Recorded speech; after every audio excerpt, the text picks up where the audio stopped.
Hello everyone, আজকে আমি করব দই কাতলা।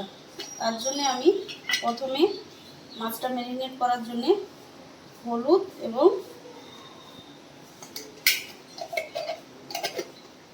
লবণ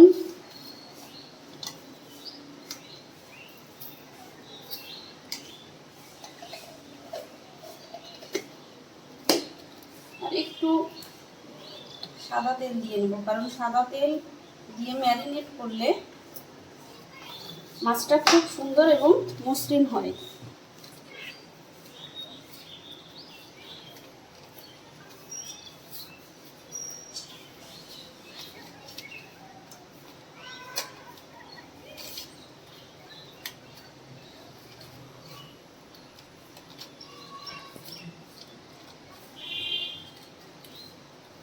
আচ্ছা, ম্যারিনেট করে আমি একটু রেখে দেব।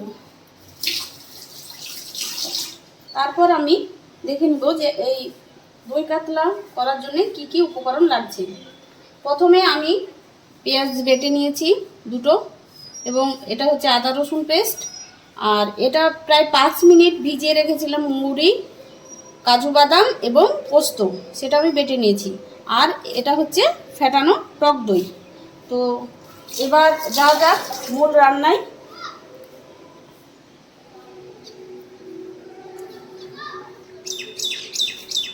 তার জন্যে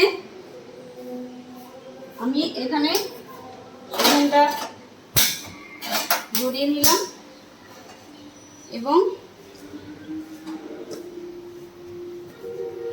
আমি এখানে রান্নাটা করব কিন্তু সরষের তেলে। আমি সরষের তেলে মাছটা ভেজে নেব।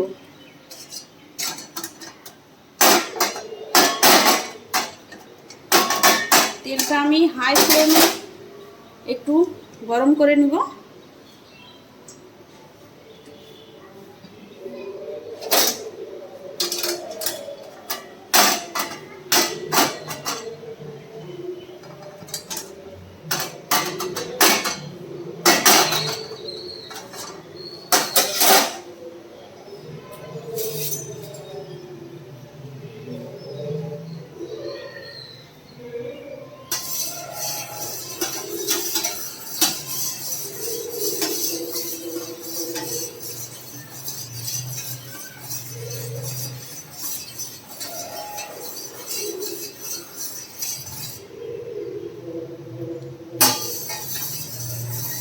হাই ফ্লেমে গরম করলে তেলটা ভালোভাবে গরম হলে মাছটা লেগে যাওয়ার সম্ভাবনা থাকে না।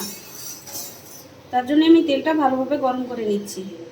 এরপর ফ্লেমটা একটু কমিয়ে এবার আমি আস্তে আস্তে মাছগুলো ভেজে নেব।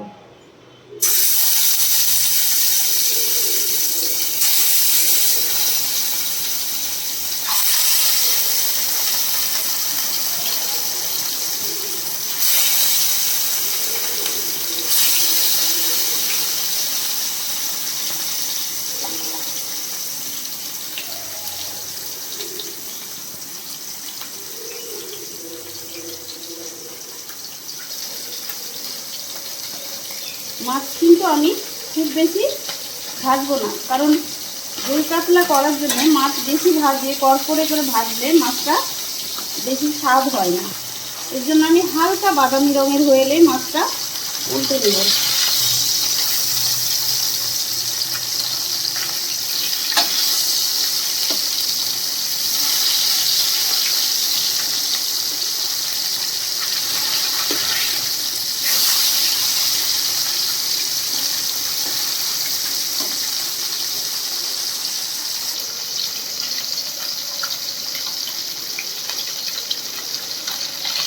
এপিট ওপিট করে একটু হালকা বাদামি রং করে আমি মাছটা ভেজে নেব।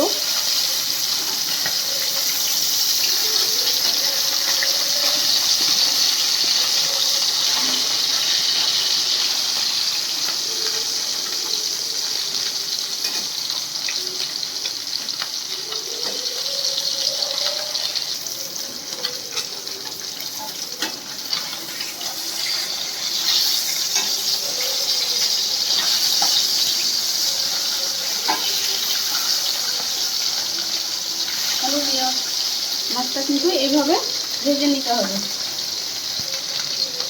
এবার আমি আঁচটা কমিয়ে মাছগুলো তুলে নেব।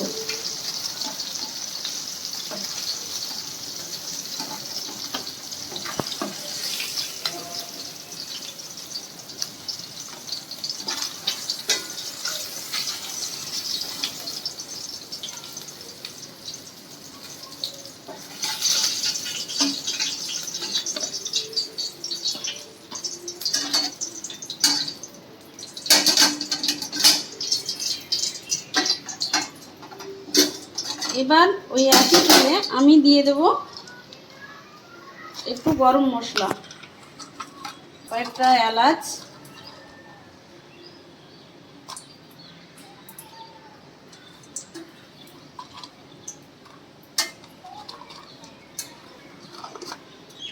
একটা তেজপাতা,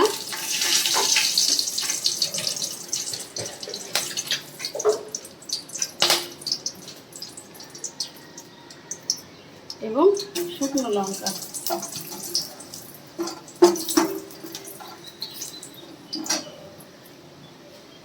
এগুলো ভালোভাবে গরম হয়ে আসলে আমি এর মধ্যে যে পেঁয়াজ বাটাটা রেখেছিলাম সেটা দিয়ে দেব। এবার পেঁয়াজ বাটাটা কিন্তু ভালোভাবে কষিয়ে নিতে হবে।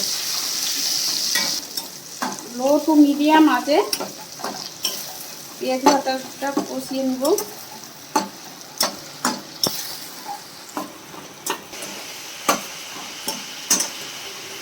পেঁয়াজ ভাজাটা প্রায় কষানো হয়ে গেছে।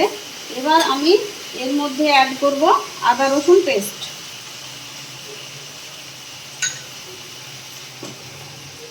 আবারও আমি ঠিক একইভাবে আদা রসুন পেস্ট সহ পেঁয়াজ বাটাটা কষিয়ে নেব।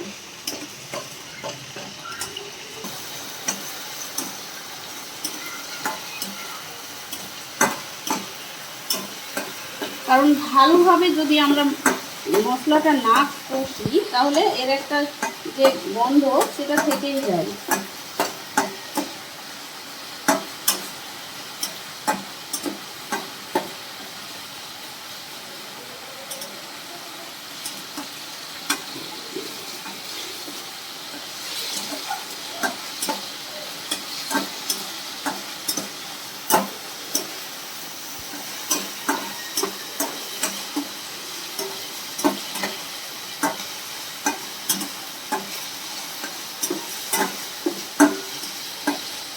এটা কষানো হয়ে গেলে এবার এখানে আছে 1 চামচ মৌরি বাটা, 2 চামচ পোস্ত এবং প্রায় 6টা মতো কাজু বাদাম প্রায় আমি 5 মিনিট ভিজিয়ে রাখার পর এটা পেস্ট করে নিয়েছি।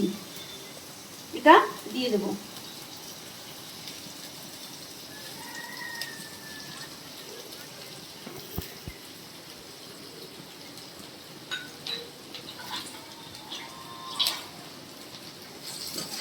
আবারও আমি মশলা বাটাটা ভালোভাবে কষিয়ে নেব।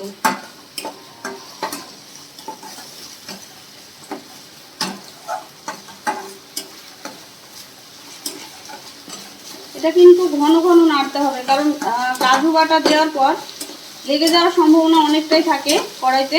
তার জন্যে ভালোভাবে এটা কন্টিনিউয়াসলি নাড়তে হবে।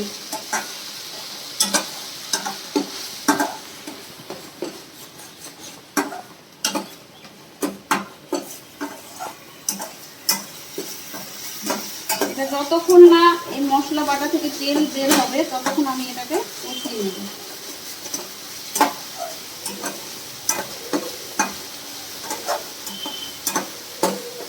এই কাজু পোস্ত পেস্টটা দেওয়ার পর ঘ্রাণটা খুব সুন্দর বেরিয়েছে।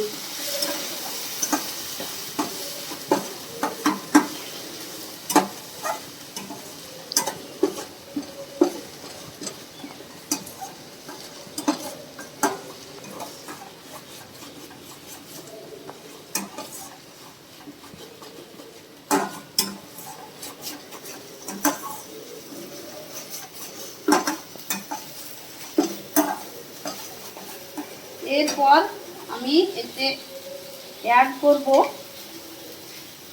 পরিমাণ মতো লবণ,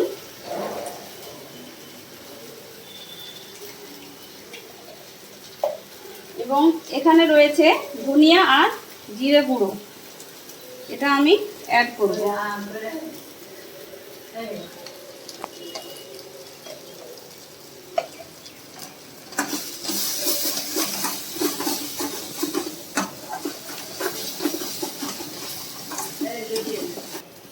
হালকা একটু জল দিয়ে আমি এটাকে কষিয়ে নেব।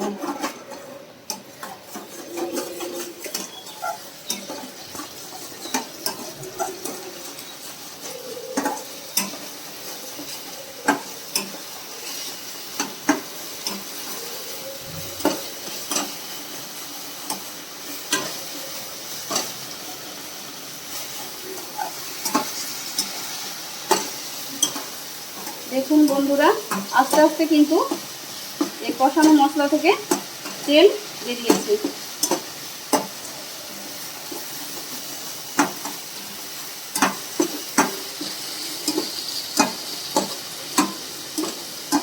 এরপর আমি গ্যাসের ফ্লেমটা লো করে দিয়ে এতে আমি টক দই অ্যাড করব। কারণ টক দই অ্যাড করার সময় ফ্লেম যদি হাই হয় তাহলে দইটা কেটে যাওয়ার সম্ভাবনা থাকে।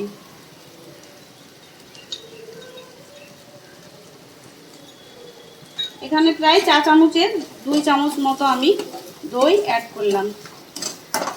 এবার এটাকে আমি অনবরত নাড়তেই থাকবো, নাহলে কিন্তু কেটে যাওয়ার সম্ভাবনা আছে।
এরপর আমি কিছুটা জল অ্যাড করব।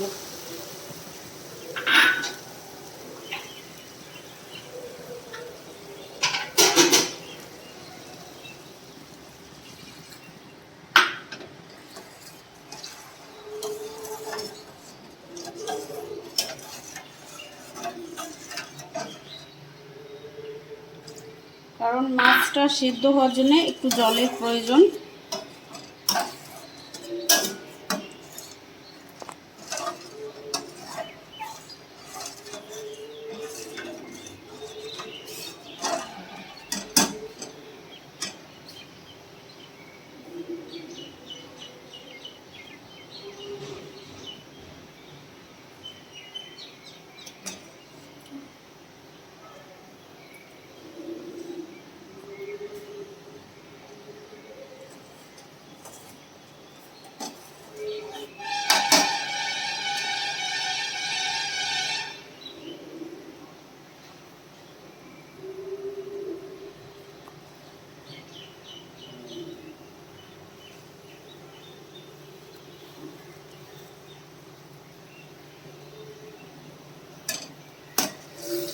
বারবার নাড়তে থাকবো।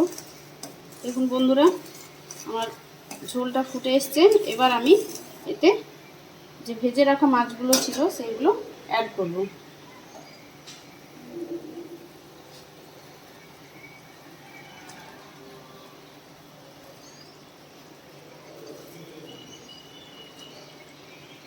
এবং ঢাকনা দিয়ে এটা 5 মিনিট কুক করে নেব।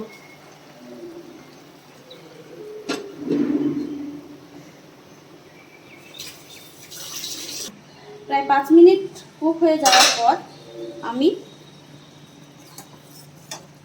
এতে কাঁচা লঙ্কা অ্যাড করব।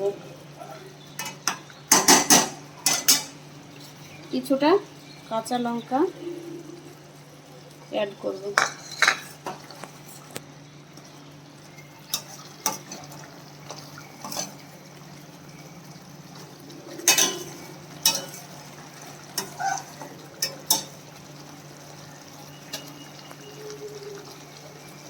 এবং আর 2 মিনিট মতো ঢাকা চাপা দিয়ে রাখবো। এবার আমি ঢাকনাটা তুলে দেখবো যে আমার দই কাতলার অবস্থা কি। প্রায় হয়েই গেছে, ভালো সিদ্ধ হয়ে গেছে।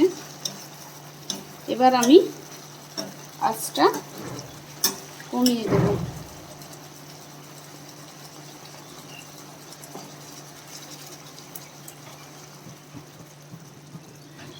এবং এই মাছটা ওভেন কমিয়ে বন্ধ করে দিলাম।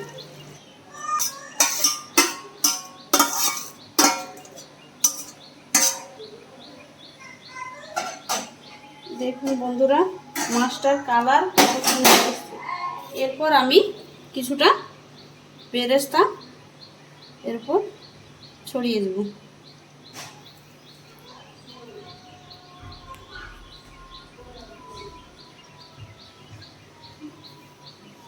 Bye bye.